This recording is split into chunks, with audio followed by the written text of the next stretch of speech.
word today is cocked like a gun. It's going to come out exploding. I'm giving you a disclaimer and a warning that I'm not going to preach salvation today. We are at a point of crisis in the black. It's destructive how anemic we are of relationship. We are literally bleeding relationships. We have no concept, no understanding of how to be married, be together, how to make anything last beyond a baby. You heard what I said. And some of us that was raised properly get the concept, but then we get 5 years into a marriage or 10 years, and then we get the pitfalls of dysfunction and still lose our marriages 10 years later. Y'all heard what I said. So even though you might have been raised right and been blessed enough to get to the point where somebody married you or you married them, seems like the dysfunction, the weeds of dysfunction creep into our marriage even though we had good foundation. Y'all heard me? Because there is a spirit on the black community that is hostile towards successful relationships, hostile towards successful children, hostile towards man, woman, child, union. Y'all heard what I said. So I want to get into that today. And I also want to uplift my brothers, because nobody's for us black men. And the bad thing about it, we against ourselves, black men. And if you understood how many enemies was around us as black men, everybody's our enemy. Everybody's our enemy. There'll be foreigners come over here, just got in the country and hate us. They just got here because we have been, the media has conditioned that we are the face of all degradation. We are the face of violence. We are the face of AIDS. We are the face of download. We are the face of homosexuality. That every bad thing, we are the face of drug dealing. We are the face of drug usage, when we know statistically white people do more drugs than we do, but we are the face of it. We are the face of prison. We are the face of illiteracy. We are the face of welfare. We become the face of all degradation. And sad to say, until us brothers get the understanding that we have enemies around us, we have to do something as men to come together as men and recognize how we're divided as men. We're kept from being brothers and kept from connecting. Because people that use us for sex, or use us for money, or use us for security, never like us to have anything close to us than they are. So we are manipulated out of brotherhood and good relationships and male bonding to the point that we retreat to man caves and the TV becomes our friend. Y'all heard what I said. All we have is Monday night football or Thursday night football, and then they done took that away because now the brothers got pink on, so we don't even have that no more. Why is everybody so scared to let black men be black men? Why? What's the scary feeling of that? So we're going to get into this today. I told you I'm cocked today. I'm upset about it. And I have to allow my sons to understand that that's not how it's supposed to be. Are y'all there? Thank you, sons. Give my sons a hand.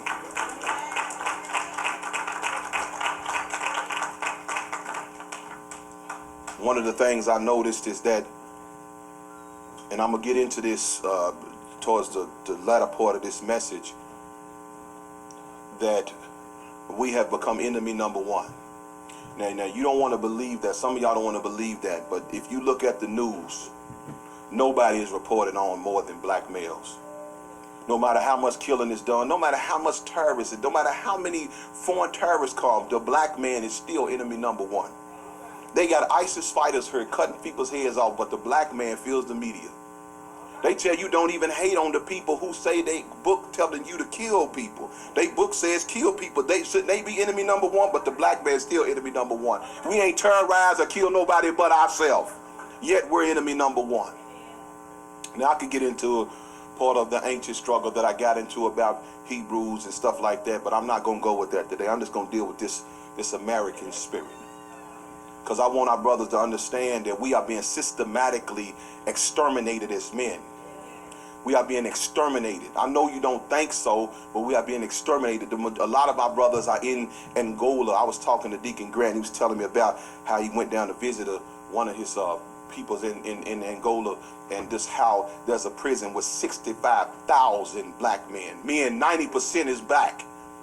65,000 men in a building, and 90% is black. And you think that there's not a systematic extermination when we know it's statistically proven that whites do more crime than blacks, but yet for some reason we are systematically being jailed. Are you there? Even the statistics lie. They lie a lot. Remember, they said it's more black, that black men don't graduate college. Well, when I was at my daughter's graduation, I was shocked at how many black men were graduating. But they even keep that image down to make you think brothers ain't even graduating, because I only want you to have the image of a good man. Unless he got his pants sagging, he ain't getting no media attention. He got to have tattooing on his neck and his pants sagging and beating some chick or cussing somebody out or getting caught for dope or robbing. And that's the image that they want to keep before you. And the image has sunk so deep that y'all women believe that's who we are. I said it. You believe that's who we are. And we got to prove ourselves for 20, 30 years. And if we fault to fail one time, then we're a dirty man. I said it. I said it. We can be stable, strong, steady for 10 years straight. But let us deviate 1 iota and all of a sudden I knew you wasn't no good nigga. I said it. No matter how good our track record is to love and take care of our kids and other kids that ain't even ours. But we don't get points for that. I'm saying it. And that's the reason why I got more men follow me than women. Look online how many men follow me. All over the world. Thank you, man, for speaking to me like a man. Everywhere else they getting beat down. Because you always got somebody in your life trying to control you.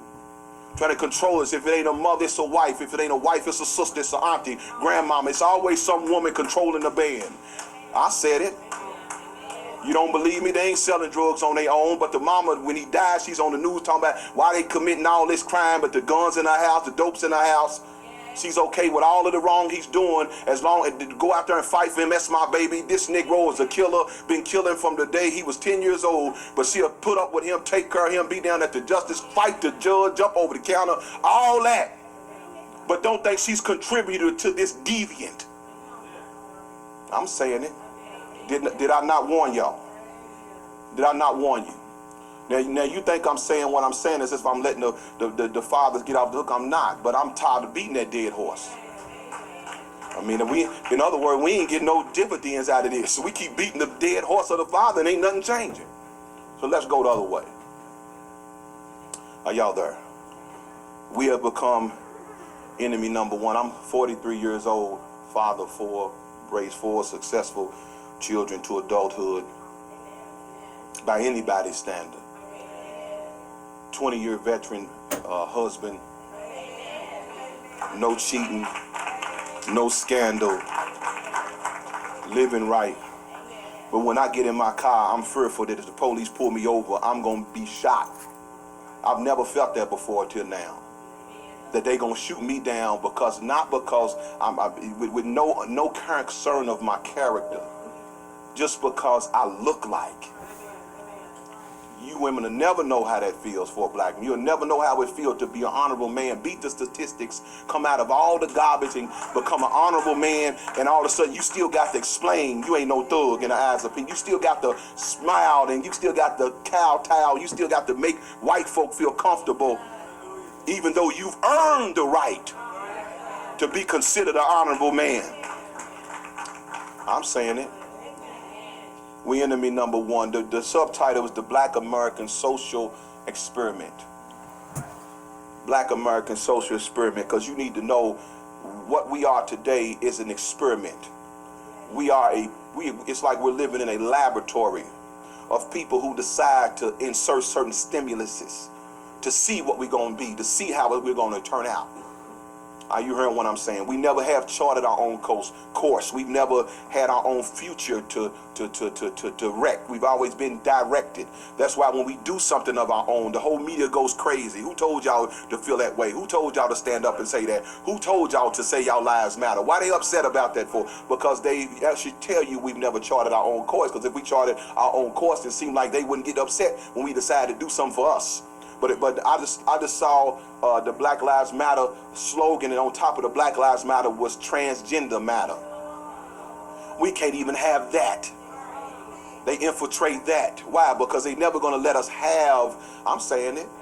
Now y'all know I'm not no. Well, call me whatever you want to. I don't really care what you say about. I don't call me a racist. I don't care.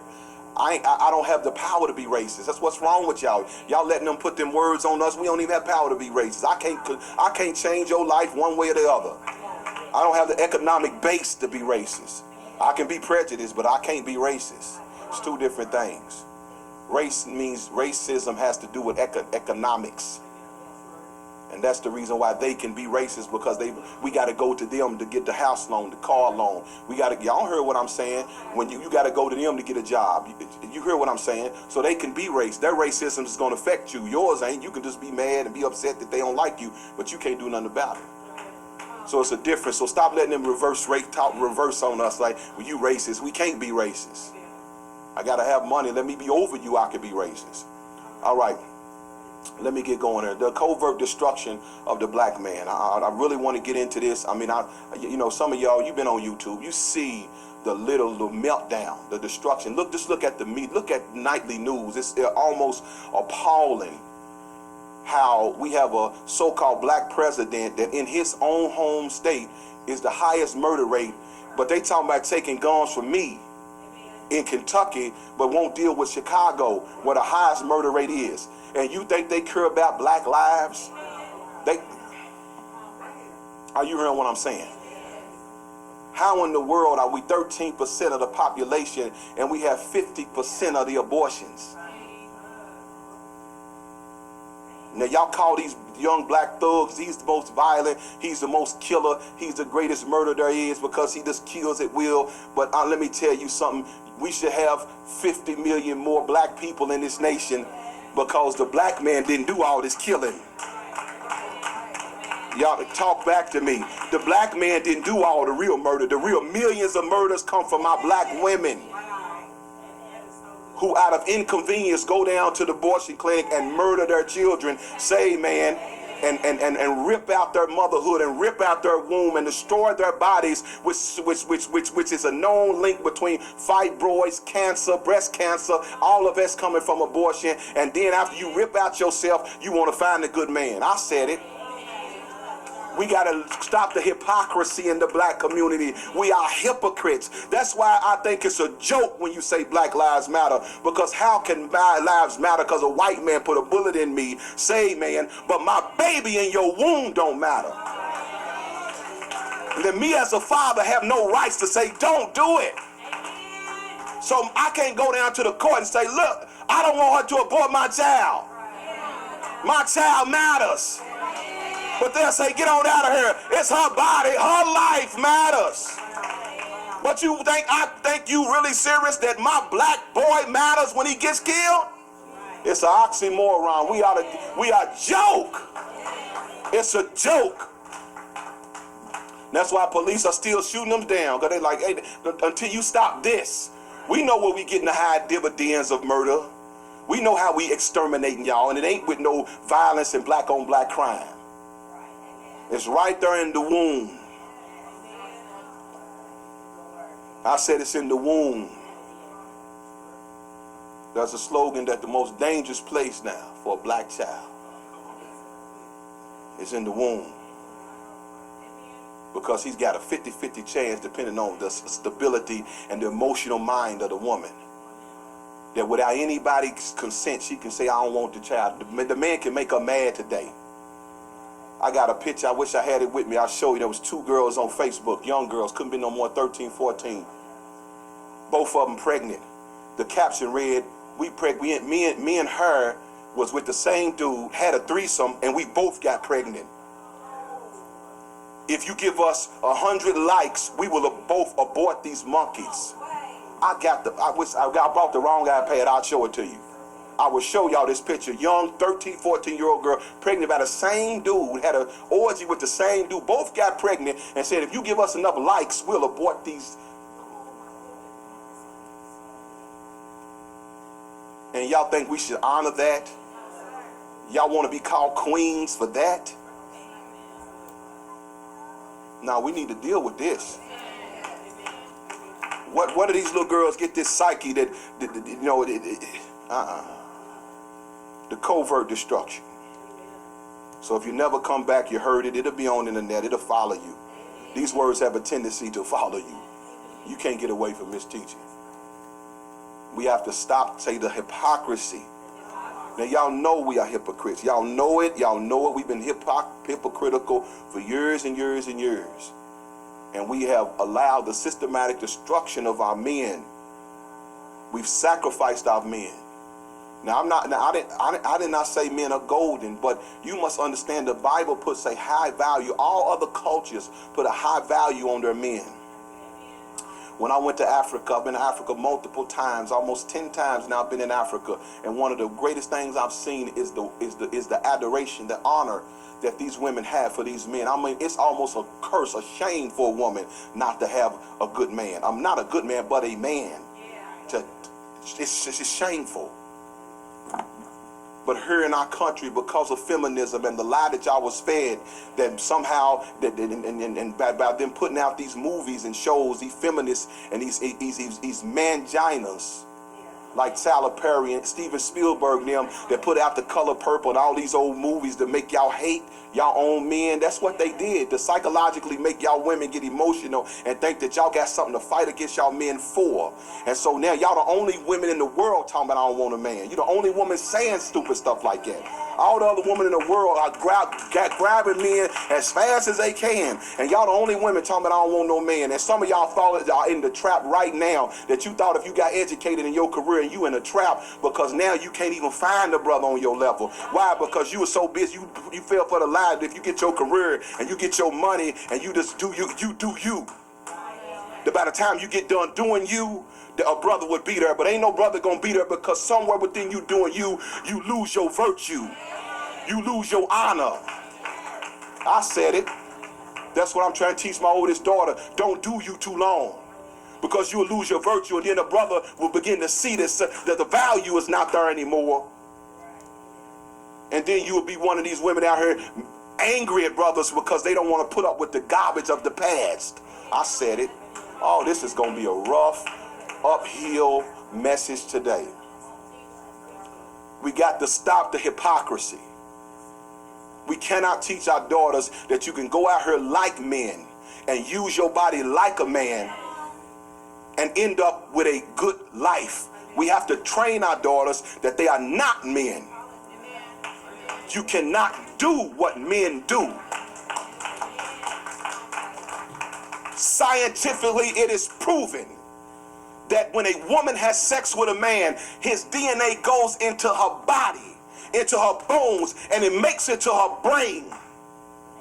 That doesn't happen with a man. A man does not receive from every woman he's been with, but a woman is a receiver. And so the more men she's been with, the more men are in her mind, the more schizophrenic her brain becomes, and the more hard it is for her to be satisfied by one man. That's scientific proof. But because we're not telling our young girls that living for yourself early and going out there like a man, and girl, if a man doing it, you can do it. We're not telling her the consequences, the devaluation that's happening to her. We're not telling her that she begins to get a spiritual stink that attracts certain predators. And you say, I always get a man, same man. No, it's the stink on you. Certain predators are attracted to certain smells, and because you got this smell of a woman that's has a constant sexual aroma, then you attract the same man that's only out for sex. It should be when a man see you, he don't smell that. He don't sense that. I said it. I'm telling you. I'm trying to help you. I'm trying to tell you what your mom and your daddy ain't telling you, because they telling you you can turn up till you 30. They ain't not telling you that they done had 5 diseases. They ain't telling you that. They ain't telling you they got boils and fibroids and all kinds of stuff in the womb, and they getting their wombs cut out and scraped out. because all of this multiplicity of semen, multiplicity of male DNA, and they lying to y'all, making y'all think, oh, it's just a woman's issue. No, it's not. It's coming from sex. That's why they try to put all y'all on Gardasil, because they knew that it's the sex that causes these diseases. And when you out there gambling with your womb and letting men jump up and down in you, honey, you are receiving all of this. And it ain't, the man don't even got to have a disease. Semen sitting in your body will create bacteria. And that's why if you don't go and get yourself cleaned out and looked at, you automatically have diseases, because women are receivers. Are we training our daughters that they can't get up like a man, wash off and go? A man can wash you off and leave. When I say wash you off, he'll leave everything that he got from you there. But you can't do that, because what you got from him is internal. So you can wash off the outside, but he's inside. And then he's neurologically attached. And that's why you, for years later, you still thinking about him. You still got that man on your mind for years later, because part of him, see, y'all ain't ready. I know y'all want this. I know y'all, yeah, I told y'all, I wasn't playing. It's hypocrisy that we are not training our women that you cannot be a man. You cannot go out here and sleep around for 30 years and think you're going to be okay. You can't.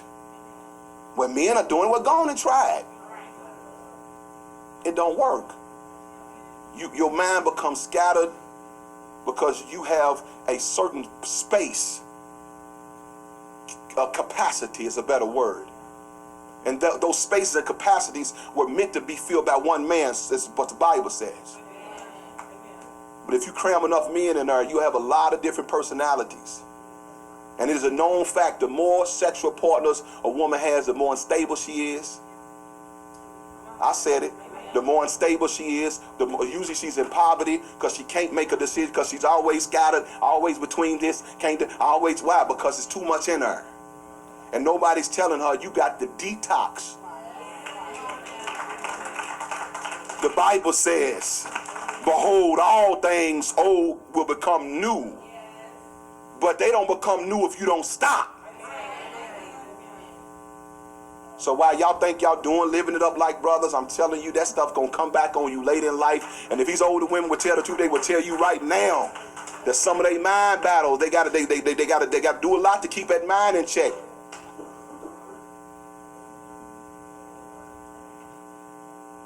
I'm in here today.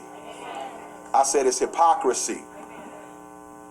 It's hypocrisy in the black community that we don't talk about this. But our only focus is on the black male and how he's a dog. He don't take care of his kids. He ain't this. He ain't that. But how many women would tell a man how many sexual partners she's really had? How many brothers you met in the club? How many back seats you been in? See, you losing all your virtue in that. Then you want some man to marry you and honor you, and y'all wonder why y'all can't get along. It's too much there. You got to detox. Detox means denial. Be celibate for a while. That's why I tell people, before you get married, be celibate for a while. Get your real mind back. Instead of all the influence of all. Did you know, see, when you as a woman, when you have sex with a man, y'all know this is true. You take on the nature of that man. You'll start acting like that man. Because y'all thought by science lying to y'all that men and women are the same. You didn't realize you was not like us. A man puts his print on a woman. He puts his stamp on a woman. And she becomes his woman. That's why the Bible says when Adam saw Eve, wasn't no ceremony. When he had sex with her, she became his woman. She's bone of my bone now, flesh of my flesh. She's me now. That's why the Bible says a man loves his wife as he loves himself, because she becomes him. That's why you take his last name. You become him. The Bible says wives adapt to your husband, means transform to how he is, because you have the capability to do that, because God made you his help meet. He gave you what he needs. Every woman has the ability to be what her man needs. Why? Because God put it in y'all to be adaptable. But if you've been adapting to too many men that are not the husband man, then you cannot give yourself to one man. That's why so much arguing and foolishness and can't be satisfied. I said it. Matthew 19.